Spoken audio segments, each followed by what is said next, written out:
Ki bahyeng hasem jong kong penche bare kabala khlad hakamit South Region ha MCH Hospital juwai kila dawa na ka sarkar ban pendap penbiang ye ki jingdon kam jong nyongot ki khon jongka ki badang don ha padeng ke jing puli puthi kini ki bahyeng ki keno baka jing khlat jong kong penche bare ringkat bat ikhlung hapok pok ade ka jingle torti jong ki doktor ki nurse bat nong tre ke MCH Hospital juwai haka juk kapor kila dawaru ban wengkam shipor ki doktor ki nurse ki badan kti haka te kam Ini yang penyung semua ini dapat musim musnau kia mo nijindo.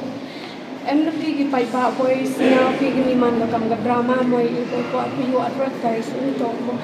Kat bo ya ladi ya pi hajaka yang modul ya ngak question ya di nurse gitu di staff macam duty nin di doktor betul duty in charge ya ka.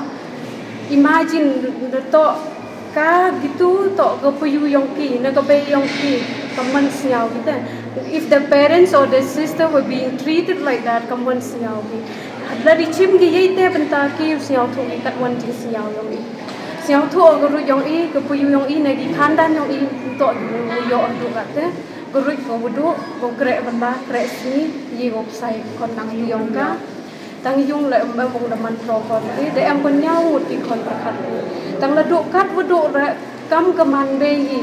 Kadang hi ke be hi yung hisem ki kon du ja di bam ki kon dang ye be you high school the pass ki class 5 class 6 le kadang hi ke be ka kli yung no ki kon du chan jin ja di dang dei jing le carles yung kini ki doktor kini ki nurse poi chu new port ki tai kon man kon sweat kate gejasi kim yo du bam lai education temoy hitang perkhat liu pelai pa la krek bela lai krek bela no wi kon ne du em có biết cái question cần phải đi phải bà bố yêu phi hay chắc cái yêu nhau môi trên cái chút nốt nhau màแล้วตัวก็ไปอยู่พี่ก็ตัวก็ไปกินข้าวปลายกันเต็มอ่ะแต่อีเวนต์เลยนี่มีตัว humble request ยังไงกับ Minister of Health please nhauพาแต่ไปพายกินที่ government hospital especially กินนี่ยงกี้จะกะขาคนบ่bukan sin dia kami ni kes even le wan sikmat untuk ong yo the wan sikmat do yo biang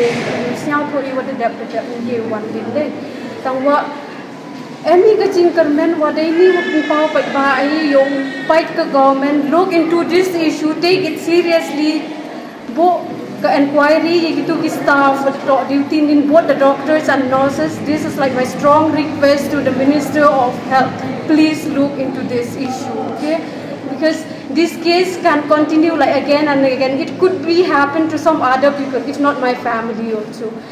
We are standing here so that this case won't continue again.